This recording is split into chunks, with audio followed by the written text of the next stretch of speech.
네, 안녕하십니까. 신중규 목사입니다. 신중규 목사와 함께하는 잠언 묵상 오늘 31강이 되겠습니다.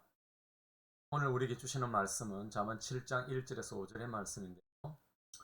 내 아들아 내 말을 지키며 내 계명을 간직하라. 내 계명을 지켜 살며 내 법을 내 눈동자처럼 지키라. 이것을 내 손가락에 매며 이것을 내 마음판에 새기라. 지혜에게 너는 내 누이라 하며 명철에게 내 친족이라 하라. 그리하면 이것이 너를 지켜서 옴녀에게 말로 호리는 이방 여인에게 빠지지 않게 하리라. 자, 이 말씀으로 저는 개미 무덤을 피하는 길이라고 하는 그런 제목으로 함께 여러분들과 말씀을 나누도록 하겠습니다. 여러분 이제 우리가 7장이 시작되는데요. 이 7장이라고 하는 것은 잠언 1장에서 9장에 있는 아버지의 교훈 가운데 마지막 교훈이라고 볼 수가 있습니다. 7장의 서두인 오늘 본문은 음녀에 대해서 상당히 긴 설명을 그렇게 하게 되겠는데 그 전에 하느님의 말씀을 가까이 하고 음녀에게서 구원해 줄 누이 지혜를 이렇게 대신 소개하고 있다라고 하는 사실입니다. 음녀와 누이, 지혜의 누이 이렇게 이름은 대비가 되면서 지혜 누이를 소개하고 있는 것입니다. 여러분 1절에서 내 아들아라고 말하지 않습니까? 이 내 아들아라고 시작하는데 아버지가 아들에게 말하는 것이지만은 믿음의 자녀들에게도 주는 똑같은 교훈이라고 볼 수가 있겠죠.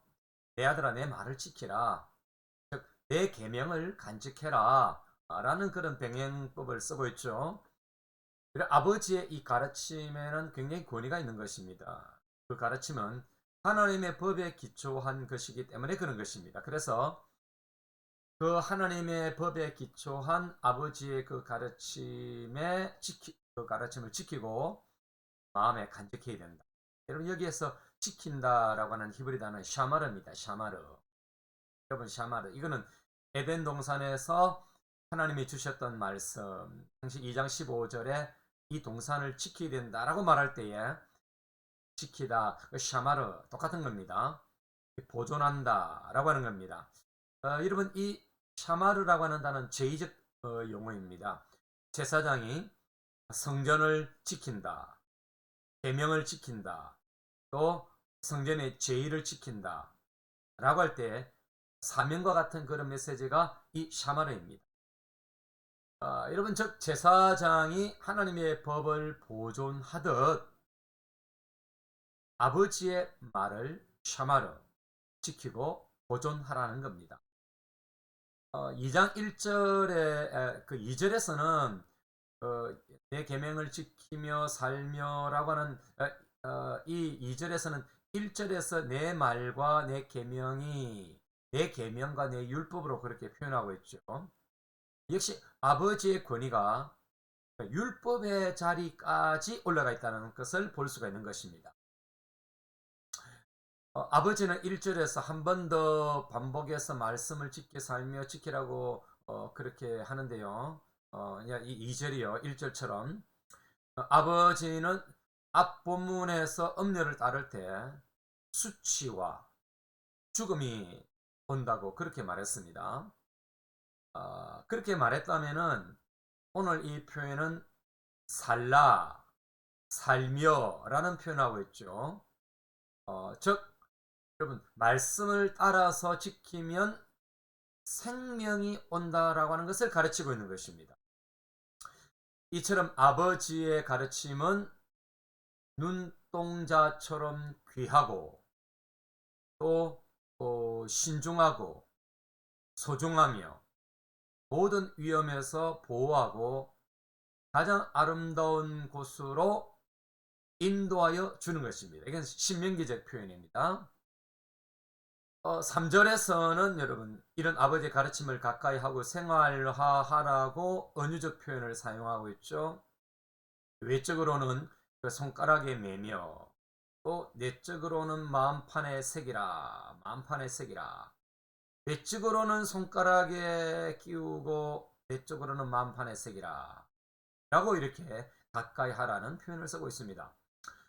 여러분 4절은 3절에 가까이 하라는 이 언유에서 결혼 은유로 그렇게 발전해 가고 있죠. 즉 지혜에게 내 누이라고 하라는 겁니다. 여러분 여기 누이라고 하는 것은 히브리어로 아호트, 아내 혹은 신부를 가리키는 단어라고 볼 수가 있습니다.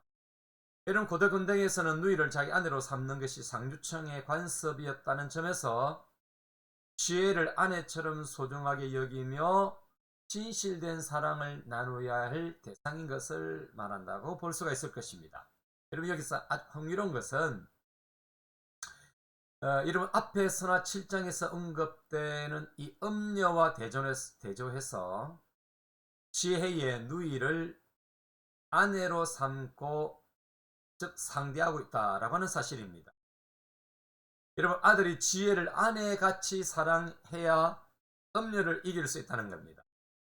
또한 지혜와 동의어가 되어지는 명철도 신족으로 삼아라 라고 그렇게 말하고 있는 거죠.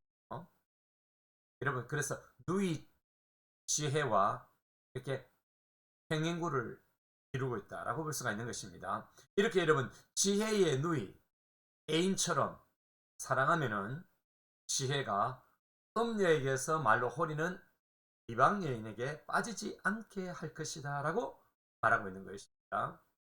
여러분 여기에서 말로 호린다, 할락 이것은 매끄럽게 말을 매끄럽게 한다라고 하는 것입니다. 여러분 음녀의 유혹, 여러분 세상의 유혹은 이 할라크입니다. 자 여러분 우리가 이 말씀으로 세 가지로 적용을 해보겠는데요. 첫째는 지금 내게 가장 가까이 있는 것이 무엇인가를 살펴보자라고 하는 것입니다. 여러분 세상에 빠진 영적인 것이 멀어지고 무뎌집니다. 인스턴트 음식도 별로 몸에 좋지 않죠. 마찬가지로 여러분 인스턴트적인 세상적 달콤함에 매료되면은 내 영혼의 건강도 잃을 수 있는 것입니다. 지금 나의 삶의 지배적인 것이 무엇일까요? 여러분의 삶의 지배적인 것이 무엇입니까? 여러분 가장 우선으로 여기고 있는 것이 무엇일까요?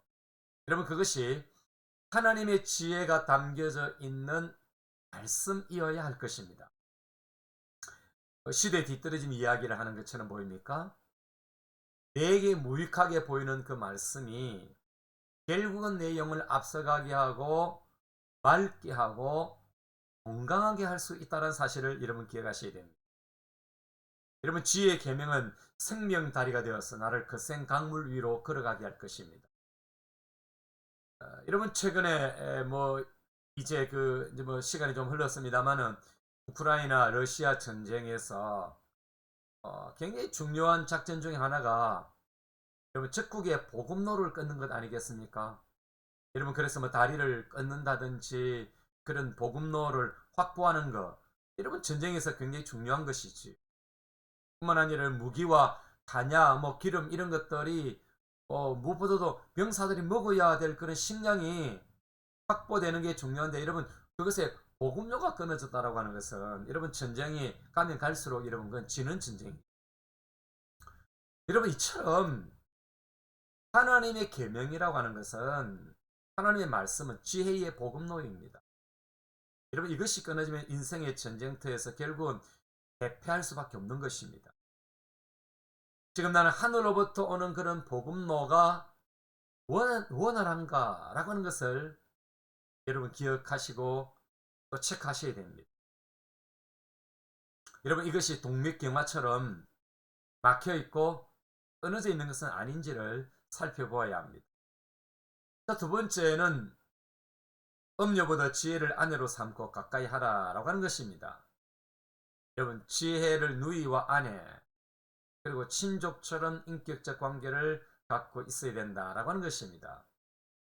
그 가까움의 거리는 음녀와의 거리를 결국은 멀게 만들고 음욕을 죽이는 절제제가 될 것입니다. 결혼할 애인이 있는 여성들에게 그 상대방은 매일 꿈이 되고 행복의 그림이 되고 기쁨이 됩니다. 매일 그 목소리라도 듣지 않으면 살맛이 나지 않을 정도로 여러분 상세병에 걸리지 않습니다. 여러분 이 병에 걸리면은 온 세상이 그렇게 아름다울 수가 없는 거죠. 여러분, 호수에 오리 두 마리만 떠 있어도 이게 아름다운 그림이 되지 않습니까? 이처럼 사랑하는 이가 있다라고 하는 것은 내 삶의 모든 것이 변화되고 시선이 바뀌는 것입니다. 마찬가지로 여러분, 지혜가 사랑하는 여인같이 내 삶의 중심에 있다면은 내 삶과 환경은 아름다워질 것입니다. 너의 지혜를 사랑함으로 세상을 아름답고 행복하게 해야 할 것입니다. 여러분, 세 번째는 말씀에 빠져 살아보자 라고 하는 것입니다. 여러분, 주의 말씀을 간직하고 지키면은 샤마라 지키면은 생명이 찾아오는 것입니다. 그러나 음녀에 빠지고 음란에 빠지면은 여러분 죽음에 빠지는 것이죠. 여러분, 여기 그림이 개미 무덤 그림인데요. 개미들이 개미 무덤에 있는 그 먹잇감이 유혹되어져서 줄을 서서 개미 무덤 아래로 내려갑니다. 그러나 그들 중 어느 누구도 그 개미 무덤에서 올라와서 자신의 보금자리로 돌아갈 수 있는 자는 없습니다. 이처럼 이방 여인의 홀이는 것은 음녀의 개미 무덤처럼 내려가면 갈수록 죽는 것입니다. 그러나 빠지면은 빠질수록 살 수 있고 나를 진심으로 행복하게 해줄 수 있는 것은 말씀의 지혜 안으로 들어가는 것입니다. 말씀에 빠지면은 여러분 새로운 세상이 열리고 내 영성은 깊어져서 세상에서 승리할 길을 만나게 되는 것입니다. 저도 여러분 묵상글을 매일 그렇게 쓰고 있는데 쓸 때마다 느끼는 것이 내가 말씀에 부족했구나. 내가 말씀의 깊이에 많이 빠져있지 못했구나 라는 것을 깨달을 뿐 아니라 가면 갈수록 내 영이 맑아지고 하나님의 말씀에 대해서 더 이렇게 알게 되어지고 하나님의 심중을 알게 되어지고 하나님의 뜻을 알게 되어지고 하나님의 그 다스림 속에 좀 더 가까이 가게 되는 것입니다.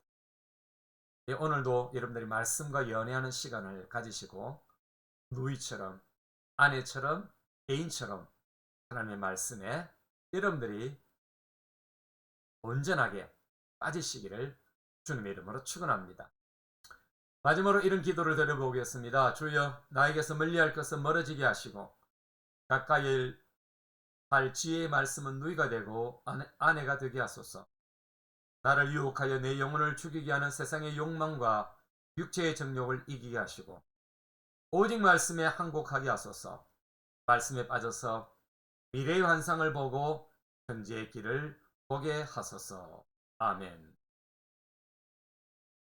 이제 내일부터 명절이 되겠는데요. 여러분이 명절 동안 행복하시고 여러분의 자녀들에게 이 말씀으로 여러분 가정 예배에 이 말씀으로 여러분들이 함께 나눈다면은 은혜로운 그런 명절이 되리라고 생각합니다. 여러분도 한 주간 승리하시고 다음 주간에 뵙도록 하겠습니다. 감사합니다.